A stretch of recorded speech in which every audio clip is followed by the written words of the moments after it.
Morning friends, Kubera channel స్వాగతం. So మనకి market నిన్న ఎలా ట్రేడ్ అయింది, ఈరోజు ఎలా ఉండొచ్చు అనేది చూద్దాము. నిఫ్టీ వచ్చేసి నిన్న ఫ్లాట్లో ట్రేడ్ అయింది. జస్ట్ 21,930 ఒక చిన్న రేంజ్ బౌండ్లో అయితే ట్రేడ్ అవడం జరిగిందండి. ఈవెన్ సెన్సెక్స్ కూడా ఫ్లాట్లోనే ట్రేడ్ అయింది. మోర్ ఓవర్ మీరు ఇంకోసారి చూసినట్లయితే మనకి ఇక్కడ బ్యాంక్ నిఫ్టీలో కొంచెం పాజిటివ్ మూమెంటం స్టార్ట్ అయింది. కాకపోతే నిఫ్టీ ఐటీ మనకి బాగా కరెక్షన్ అయితే ట్రేడ్ అవడం జరిగింది. ఇక్కడ వచ్చేసి మనకి 0.25 అనేది మనకి ఇక్కడ రావడం అనేది జరిగింది. అది మీరు ఒకసారి ఇక్కడ చూడండి, 1.25% డౌన్ నిఫ్టీ ఐటీ. సో మనకి మళ్ళీ స్మాల్ అండ్ మిడ్ క్యాప్లో మళ్ళీ పాజిటివ్ మూమెంటం కనిపిస్తుంది. నిన్న ఐటీ బాగా పడిందండి. ఈవెన్ నాది బిర్లా సాఫ్ట్ ఏదైతే హోల్డ్ చేస్తున్నానో అది నేను బాగా కొంచెం ఒక 2% దాకా మనకి కరెక్షన్ రావడం అయితే జరిగింది. ఓకే, సో నెక్స్ట్ వచ్చేసి మన గిఫ్ట్ నిఫ్టీ చూసినట్లయితే జస్ట్ ఒక 100 పాయింట్స్ దాకా పాజిటివ్ నిఫ్టీకి గిఫ్ట్ నిఫ్టీకి ఒక 100 పాయింట్స్ డిఫరెన్స్ కనిపిస్తుంది. అది మీరు ఒకసారి చూడండి. నెక్స్ట్ వచ్చేసి డౌ జోన్స్ నాస్డాక్ వచ్చేసి పాజిటివ్లో ట్రేడ్ అవుతుంది. కాకపోతే మనకి యూరోపియన్ మార్కెట్స్ వచ్చేసి 0.65% నెగిటివ్లో ట్రేడ్ అవటం ఇక్కడ మనం చూస్తున్నాము. ఓకే, మనకి ఓవరాల్గా నిన్న చూసినట్లయితే యూరోపియన్ ఇండిసెస్ ఎఫ్టిఎస్సి 0.69%, క్యాక్ 0.36, డాక్స్ వచ్చేసి మనకి 66% డౌన్లో ట్రేడ్ అవటం మనం ఇక్కడ చూస్తున్నాము. అండ్ మనకి మనకు వచ్చేసి ఏమైతే మనకి యుఎస్ మార్కెట్స్ ఉన్నాయో అది వచ్చేసి మనకి పాజిటివ్లో ట్రేడ్ అవడం అనేది మనం గమనించాము ఇక్కడ. అది మనం చూడండి ఒకసారి. డౌ జోన్స్ 0.37%, నాస్డాక్ 0.97. నాస్డాక్ వచ్చేసి మనకి ఐటీ ఇండెక్స్ అనేది మంచిగా పర్ఫామ్ చేసింది. సో ఈరోజు ఐటీ ఇండెక్స్లో కొంచెం ర్యాలీ అనేది మనం చూడవచ్చు. నెక్స్ట్ మనము మార్కెట్ అనాలిసిస్కి వెళ్ళబోయే ముందు కొన్ని స్టాక్స్ చూస్తాము. మన సబ్స్క్రైబర్స్ కొన్ని అడిగారు, సో దాన్ని ఇక్కడ మనం చూద్దాము. ఓకే, ముందుగా మనం చూసినట్లయితే ఇక్కడ the stock that fell despite reporting strong financial results అన్నట్లు ఇస్తున్నారు. అదేందనేది ఒకసారి చూద్దాము. మనం వచ్చేసి 6% పడిందండి. Even posting 111% increase in net profits post చేసినా కానీ మనకి 6% దాకా కరెక్షన్ రావడం జరిగింది నిన్న అన్నట్లుగా ఇస్తున్నారు. అదే స్టాక్ అనేది చూద్దాము. మనం ఇక్కడ చూడండి, ఇది బ్యాంక్ ఆఫ్ ఇండియా అండి. బ్యాంక్ ఆఫ్ ఇండియా వచ్చేసి ఓవరాల్గా మనం ఇక్కడ చూసినట్లయితే ఇప్పుడు net profit increased by 28% quarter and quarter, and further net profit increased by 111% year on year.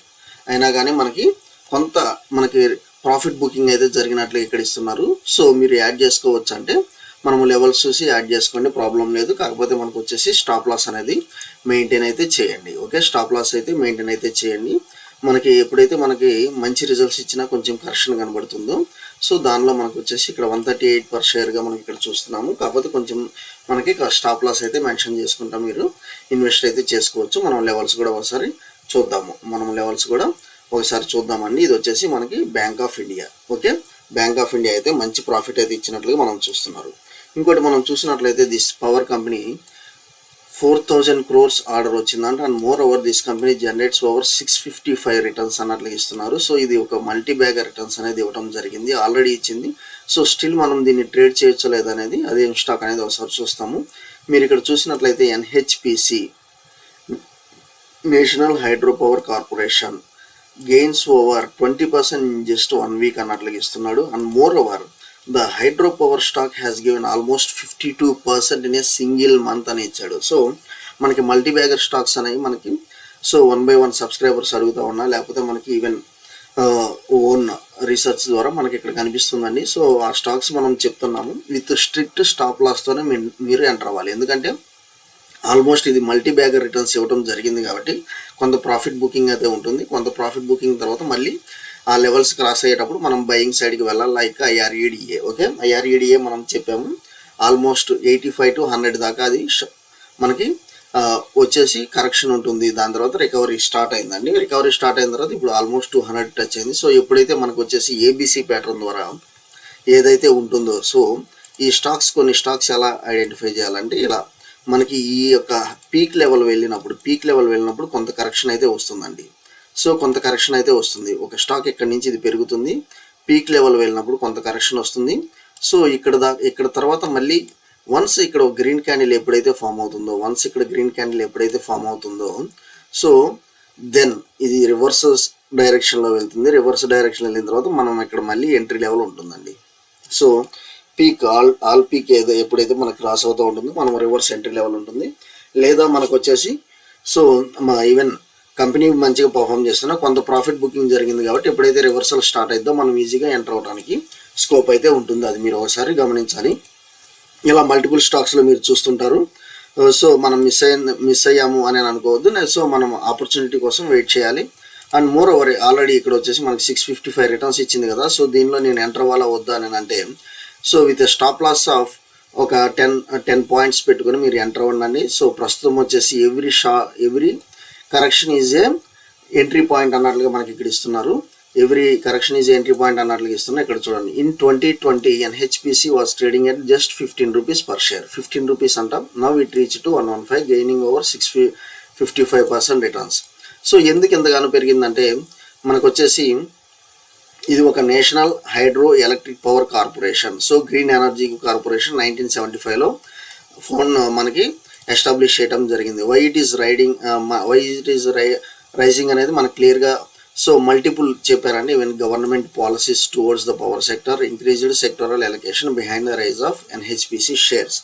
And more over దీనికి వచ్చేసి 4000 crores వర్త్ ఆర్డర్స్ కూడా వస్తున్నాయి అనేది కూడా మనకి ఇక్కడ చూస్తున్నారు. సో ఎప్పుడైతే మనకి గ్రీన్ ఎనర్జీ మీద మన గవర్నమెంట్ ఎప్పుడైతే ఎలకేషన్ పెంచుతూ ఉందో, ఆటోమేటిక్గా ఒక ఎన్హెచ్పిసి అనే కాదు నెంబర్ ఆఫ్ స్టాక్స్ మంచి రిజల్ట్స్ ఇస్తున్నాయి. మనం ఆ పెన్నీ స్టాక్స్ డిస్కస్ చేసాము, ఈవెన్ లార్జ్ క్యాప్స్ కూడా డిస్కస్ చేసాము. అది మీరు ఒకసారి మన వీడియోస్ అనేది చూడవచ్చు. ఇంకోటి మీరు ఇక్కడ చూడాలంటే, సో యాజ్ ఆఫ్ నౌ మీరైతే ఎంటర్ అవ్వండి. అండ్ టార్గెట్ ప్రైస్ కూడా మనకి ఇక్కడ క్లియర్గానే ఇవ్వడం చేశారు. అండ్ మోర్ ఓవర్ ఫస్ట్ మనకి ఒకవేళ డౌన్ సైడ్ వెళ్తూ ఉంటే మినిమం మనకి సపోర్ట్ వచ్చేసి 92 దగ్గర కరెక్షన్ అనేది మనకి మెయిన్ సపోర్ట్ అనేది పెట్టుకోండి. ఓకే, 92 మెయిన్ సపోర్ట్ అనేది పెట్టుకోండి. ఒకవేళ అది ఇంకా కిందకి వెళ్తుంటే అడాన్ అనేది మనం చేసుకోవచ్చు. Okay, not a problem NHPC. And more over ఇక్కడ ఎప్పుడైనా మీరు ప్రమోటర్స్ వాటా ఎప్పుడైతే ఎక్కువ ఉంటుందో దానిలో మీరు బ్లైండ్గా వెళ్ళాలి. సో ప్రమోటర్స్ వాటా ఒకటి, ఇంకోటి డెట్ ఫ్రీ కంపెనీస్. ఇవి మీరు సెర్చ్ చేసుకొని మీ యొక్క ఓన్ రీసెర్చ్ ద్వారా అయినా మీరు ఎంట్రీ అవ్వచ్చు. ఓకే, ప్రమోటర్స్ వాటా కూడా చాలా ఎక్కువ ఉంది. సో మీరు ఇప్పటికైనా ఎంట్రీ అవ్వచ్చు, నాట్ ఏ ప్రాబ్లం. ఇంకోటి మనకి ఒక సబ్స్క్రైబర్ అడిగారు జీటీఎల్ ఇన్ఫ్రా గురించి. సో ఇది ఒక ఇంట్రెస్టింగ్ స్టోరీ లాగా ఉందండి నాకు, ఎందుకంటే మీకు చూపిస్తాను డేటా. సో టెలికామ్ టవర్స్, ఇది వచ్చేసి మెయిన్గా టెలికామ్ టవర్స్ డీల్ చేస్తుంది GTL infrastructure. And more over ఇది వచ్చేసి ఆల్ టెలికామ్ కంపెనీస్ ఏమైతే ఉన్నాయో, BSNL, Airtel, Jio, Vi, Tata communications, దీనికంటికి టెలికామ్ టవర్స్ అనేది మనకి ఇది వచ్చేసి ప్రొవైడ్ చేస్తుంది GTL infra. Okay, GTL infra. And more over మీరు ఇక్కడ చూసినట్లయితే ఫైనాన్షియల్స్ చూద్దాము. ఇది వచ్చేసి ఒక స్మాల్ క్యాప్ కంపెనీ అండి. So small cap company, micro cap నుంచి స్మాల్ క్యాప్ దాకా వచ్చింది. సో ఇక్కడ చూసినట్లయితే 52 వీక్ 0.64. సో పాయింట్ అంటే ఈవెన్ 1 రూపీ కంటే down, 52 week high 2.34. So almost మనకి మల్టీ బ్యాగర్ రిటర్న్స్ అనేది ఇవ్వడం జరిగింది ఈ year. Already multi bagger so 400% returns అనేది ఇవ్వడం జరిగింది. ఆల్రెడీ 400% రిటర్న్స్ అయితే ఇవ్వడం జరిగింది ఈ ఇయర్. ఇంకా పెరుగుతుంది అనేది మన సబ్స్క్రైబర్స్ అడిగారు. సో దీని మీద మనం చూద్దాం. ఓకే, సో దీని మీద మనం చూద్దాము. మనకి ఇక్కడ just financial results, quarterly results compare చేద్దాము. రెవెన్యూ అనేది అంత మార్పు అయితే నాకు కనబడతలేదండి. సో ఏదైతే రెవెన్యూ ఉందో అది నాకు మార్పు అయితే కనబడతలేదు. ఎక్స్పెండిచర్ అనేది ముందు సెప్టెంబర్ 22 553 మిలియన్స్ ఉంటే మార్చిలో పీక్గా ఉందండి ఎక్స్పెండిచర్. సో తర్వాత తగ్గుతూ వచ్చింది. సో ఎక్స్పెండిచర్ తగ్గుతూ వచ్చింది, అది మనం చూసాము. కాకపోతే ఈవెన్ ప్రాఫిట్లో మనకి మైనస్. సో లాస్ట్ ఇయర్తో కంపేర్ చేస్తే మనకి ఈ ఇయర్ అనేది ప్రాఫిట్లో బాగా రికవరీ అవ్వటం జరిగింది. సో లాస్ట్ 2 quarters బాగా రికవరీ అవ్వటం జరిగింది. అండ్ మీరు ఇక్కడ చూడండి, ఇది ఎక్స్పెండిచర్ బాగా పెరిగింది March 23లో. సో అందువల్ల మనకి నెట్ ప్రాఫిట్లో కూడా బాగా స్లమ్ అనేది రావడం జరిగింది, బాగా డెప్ అనేది రావడం జరిగింది. సో బాగా రికవర్ అవుతే ప్రాఫిట్ అయితే క్వార్టర్ రికవర్ అవడం జరుగుతుంది when compared with last year. So ఈ క్వార్టర్ కూడా ఎక్సలెంట్ ఉంటుందని నేను అనుకుంటున్నాను. మనం ఇది బై చేయొచ్చా లేదా, బై చేస్తే స్టాప్ లాస్ ఎక్కడ పెట్టుకోవాలనేది మనం చార్ట్స్ ద్వారా ఒకసారి చూద్దాము. సో ఇక్కడ మనం జీటీఎల్ ఇన్ఫ్రా సెలెక్ట్ చేశాను. మీరు ఇక్కడ చూడండి, జీటీఎల్ ఇన్ఫ్రా సెలెక్ట్ చేశాను. ఆల్మోస్ట్ 1 2 3 4 5 6 7 సో 7 ట్రేడింగ్ సెషన్స్ మనకి. Even I think it is direct upper circuit అనండి. నో బయర్స్ అంటే నో సెల్లర్స్ అనేవాళ్ళు లేరు. సో ఈ చిన్న స్మాల్ క్యాప్ స్టాక్ ఎలా ఉంటుందంటే, ఉంటే బయర్స్ ఉంటారు, లేకపోతే సెల్లర్స్ ఉంటారు. So either upper circuit, down circuit. So మనం దీనికి అంత ఆదుర్తో పడాల్సిన పని అయితే లేదు. ఎంటర్ అవ్వచ్చు అంటే ఎంటర్ అవ్వండి with stop loss of 1.90 with మనకి 1.75 దాకా మనకి ఇక్కడ స్టాప్ లాస్ అనేది కనిపిస్తుంది. సో ఫస్ట్ స్టాప్ లాస్ అనేది నేను 1.75గా తీసుకుంటున్నాను. నెక్స్ట్ వచ్చేసి మనకి ఈ లెవెల్ టచ్, నెక్స్ట్ వచ్చేసి మనకి 1.50. సో కాకపోతే మనకి ఇంత కరెక్షన్ అయితే కనపడదు, ఎందుకంటే ప్రాఫిట్లో అయితే మంచి రికవరీ కనిపిస్తుంది. మీకు ఒకవేళ ఏదైనా ఛాన్సెస్ ఉంటే బై ఆన్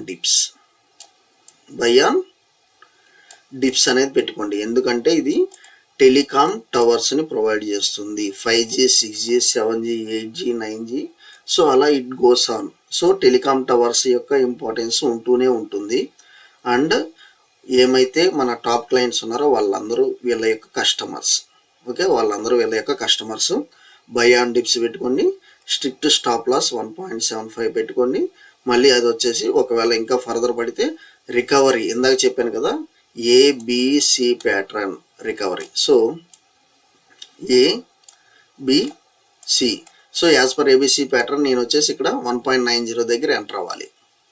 సో ఇదే ఉంటుంది. ఓకే, పీక్ వచ్చింది, దాని తర్వాత కరెక్షన్ వచ్చింది, పీక్ వచ్చింది, దాని తర్వాత కరెక్షన్ వచ్చింది. మీరు జాగ్రత్తగా, మనం ఇక్కడ డయాగ్రామ్ ద్వారా చూపిస్తున్నాను. పీక్ వచ్చిన తర్వాత నేను ఇందాక ఆల్రెడీ చెప్పాను IRDA case study. So peak వచ్చింది, మళ్ళీ రికవరీ స్టార్ట్ అయింది. సో నా ఎంట్రీ ఇక్కడ ఉంటుంది, నా స్టాప్ లాస్ ఇక్కడ దాకా మనం పెట్టుకోవచ్చు. 1.70. ఓకే, 1.70 మీరు అది ఒకసారి. సో ఎనీహో మనకి చార్ట్స్ కూడా ఫేవరింగ్ ఉంది, ఈవెన్ ఫైనాన్షియల్స్ ఫేవరింగ్ ఉంది. అండ్ మోర్ ఓవర్ దీని యొక్క పోర్ట్ఫోలియో కూడా మంచిగా పెరుగుతూ వస్తుంది. కాబట్టి యాజ్ పర్ క్లయింట్స్ కానీ టవర్స్ కానీ మీరు దీనిలో ఇన్వెస్ట్మెంట్ పెట్టుకోవచ్చు with stop loss of 1.70. Okay, next వచ్చేసి మనము ఈరోజు బ్యాంక్ నిఫ్టీ లెవెల్స్ వెళ్దాము, వీడియో క్లోజ్ చేద్దాము. ముందుగా ఒకసారి ఆప్షన్ చైన్ డేటా కూడా చూద్దామండి. నాకు 20,950 దగ్గర మనకి ట్రేడ్ అవుతుంది. సో రౌండ్ ఫిగర్ ఎనీహో 22,000 ఉందండి. 22,000 కనుక రాస్తే నాకు 22,100 దగ్గర. సో నేను మార్కెట్ నాపేసాడు. ఈరోజు ఏమన్నా మూమెంట్ ఉంటుందేమో చూడొచ్చు. మనకు వచ్చేసి 21,950 దగ్గర మనకి ఒకవేళ ఫాల్ వస్తే 21,900. సో నాకు ఒక చిన్న రేంజ్ కనిపిస్తుంది, 21,900 నుంచి 22,100 రేంజ్ అయితే కనిపిస్తుంది. ఇది మీరు చూడాలి. మోస్ట్లీ మనకి ఫ్లాట్ ఓపెన్ అయితే మీరు బుల్లిష్ సైడ్ ఉండడానికి అయితే చూడండి, ఎందుకంటే నిన్న మార్కెట్ని హాల్ట్ చేశాడు. అది ఈరోజు మీకు పాజిటివ్ సెంటిమెంట్తో అప్ సైడ్ మూమెంట్ అయితే కనిపించవచ్చు. నెక్స్ట్ వచ్చేసి మనకి ఇది వచ్చేసి బ్యాంక్ నిఫ్టీ మనకి ట్రేడ్ అవుతుంది. సో బ్యాంక్ నిఫ్టీలో కొంచెం రికవరీ అయితే కనిపించింది నిన్న వెన్ కంపేర్డ్ విత్ నిఫ్టీ. 45,900 దగ్గర ప్రస్తుతం ట్రేడ్ అవుతుంది. సో 45,900 అంటే నాకు ఈ లెవెల్స్, ఎప్పుడైతే ఈ లెవెల్ దగ్గర గ్రీన్ క్యాండిల్ ఫామ్ అవుతుందో నేను బయింగ్ సైడ్కి వెళ్ళిపోతాను. సో మీరు అక్కడ జాగ్రత్తగా గమనించండి. ఎప్పుడైతే నాకు 46,000 దగ్గర రౌండ్ ఫిగర్ దగ్గర కనిపిస్తుందో నేను గ్రీన్ క్యాండిల్ దగ్గర వెళ్ళిపోతాను. Immediate target 46,200, immediate target 46,200, next 46,600 దాకా నాకు పై లెవెల్స్ అయితే కనిపిస్తున్నాయి. అది మీరు ఒకసారి ఇక్కడ చార్ట్స్ ద్వారా చూడండి. ఓకే, ఇది ఒక చార్ట్స్ ద్వారా చూడండి. నాకు 46,500 అండ్ 46,600 దాకా కనిపిస్తుంది. అది మీరు ఒకసారి ఇక్కడ మన చార్ట్స్ ద్వారా మనం చూడవచ్చు. ఓకే, ఒకవేళ నాకు డౌన్ సైడ్ కనుక అయితే మాత్రం 45,800 కాడి నుంచి నేను డౌన్ సైడ్కి స్కోప్ చూస్తాను. 45,800 దగ్గర మనం పిఈ అయితే ఎంటర్ అవుతాం. అది మీరు ఒకసారి గమనించండి. సో జస్ట్ ఒక 150 పాయింట్స్ డిఫరెన్స్తో మనం స్టాప్ లాస్ అనేది ట్రేడ్ చేయడం చేస్తాము. ఎనీహో ఇది full reverse candle, full bullish candle అయితే అవ్వాలంటే మాత్రం, full reverse candle, full bullish candle అయితే మాత్రం అవ్వాలంటే మాత్రం నాకు ఇది 46,600 ఎప్పుడైతే బ్రేక్ అయిద్దో నాకు ఫుల్ బుల్లిష్ క్యాండిల్ అయితే కనిపిస్తుంది. టిల్ 48,400 దాకా కనిపిస్తుంది. ఓకే, సో నాకు ఈ లెవెల్ అయితే బ్రేక్ అవ్వాలి, 46,600 లెవెల్స్ అయితే బ్రేక్ అవ్వాలి ఫుల్ బుల్లిష్ క్యాండిల్ ట్రేడ్ అవడానికి. ఓకే, సో ఏమైనా మనకి ఇంపార్టెంట్ అప్డేట్స్ ఉన్నా నేను ఇమీడియట్గా పోస్ట్ చేయడం చేస్తాను. సో ఇంపార్టెంట్ అప్డేట్స్ నేను వీడియోలో డిస్కస్ చేయటం కంటే మీకు ఇమీడియట్గా పోస్ట్ చేస్తే బాగుంటుందని అని అనుకుంటున్నాను. సో ఓన్లీ మనకి వీడియోలో మోస్ట్ ప్రాబ్లీ నేను చార్ట్స్ డిస్కస్ చేద్దామని అనుకుంటున్నాను నా వన్ వర్డ్స్. సో కొన్ని స్టాక్స్ తీసుకొని ఓన్లీ చార్ట్స్ డిస్కస్ చేద్దామండి. అండ్ మోర్ ఓవర్ మీకు ఇక్కడ నేను ఇంకోటి మనం ఇక్కడ చూడాల్సింది ఏంటంటే, నిన్న మనము పేటిఎం గురించి డిస్కస్ చేశాను. సో మంచి రిజల్ట్స్ అయితే రావడం జరిగింది. మన ఏమైతే చెప్పామో మనం 430 స్టాప్ లాస్తో ఎంటర్ అవ్వమని చెప్పాను. అగైన్ మనకి 10% అప్పర్ సర్క్యూట్ కొట్టాడు. సో ఇది ఇంకా ఉంటుంది. ఎప్పుడైతే మార్కెట్ ఎప్పుడైనా ఎనీ స్టాక్ మీరు ఒకటిగా ఎప్పుడైనా మనం గమనించాల్సింది ఏంటంటే మార్కెట్ పీక్స్ నుంచి బాగా పడ్డప్పుడు ఇంకా అది ఫర్దర్గా అంటే ఒక స్మాల్ న్యూస్ వల్ల మనకి ఇక్కడ 50% దాకా కొట్టాడు, మోర్ దెన్ 50% దాకా. సో దానివల్ల కొంత రికవరీ, ఎందుకంటే కంపెనీ ప్రమోటర్స్ ఎవరైతే ఉన్నారో దాన్ని ఎలాగైనా టేకప్ చేసి పైకి తేవడానికి చూస్తారు. Like Adani enterprises, Adani group మొత్తం హిండెన్బర్గ్ వచ్చింది పడేసింది. కాకపోతే అదాని గ్రూప్ దాని యొక్క ఓన్ స్టేట్మెంట్స్ కోర్టులో ఫైల్ చేశారు. సో ఆల్మోస్ట్ ఇప్పుడు వచ్చేసి 200% రిటర్న్స్ దాకా ఇచ్చింది. ఫ్రమ్ అదాని ఎంటర్ప్రైజెస్లో వచ్చేసి 1000 ఉంటే ఇప్పుడు వచ్చేసి 3200, 300, ఆల్మోస్ట్ 200 to 300 250% రిటర్న్స్ ఇచ్చింది. సో ఈవెన్ పేటిఎం కూడా అదే స్టోరీ ఉండొచ్చు. అంటే సో మనం ఆల్రెడీ స్టాప్ లాస్ చెప్పాము, ఆ లెవెల్స్లో ఎంటర్ అయ్యి ఉంటారు కొంతమంది ఆల్రెడీ హోల్డ్ చేస్తున్నారు. ప్యానిక్ అవ్వాల్సిన పని అయితే లేదు. ఇంకోటి మనం ఎస్ బ్యాంక్ మంచి ఇదైతే చెప్పాము. సో మనకి ఈ లెవెల్స్ ఎప్పుడైతే బ్రేక్ అవుతున్నాయో 25.90 మనం ఎంటర్ అవ్వమని చెప్పాము. అండ్ మోర్ ఓవర్ నిన్న ఎంటర్ అయిన వాళ్ళు కూడా, ఎందుకంటే ఎస్ బ్యాంకులో హెచ్డిఎఫ్సి ఇన్వెస్ట్మెంట్స్ అనేది భారీగా ఉంది. ఇంకా ఇది పాజిటివ్ మొమెంటం, పాజిటివ్ స్కోప్ అయితే ఉంటుంది. ఇది ఆల్ టైమ్ హై వచ్చేసి 440 రూపీస్ అనేది మనం చూసాము. So Yes Bank all time high 400+ అనేది చూసాము. ఇది 30 దగ్గరే ట్రేడ్ అవుతుంది. So going to be multibagger. ఎవరైతే ఇన్వెస్ట్ చేయాలో పార్ట్గా అయితే ఇన్వెస్ట్ చేసుకోండి. థ్యాంక్ యూ అండి. Follow for important updates.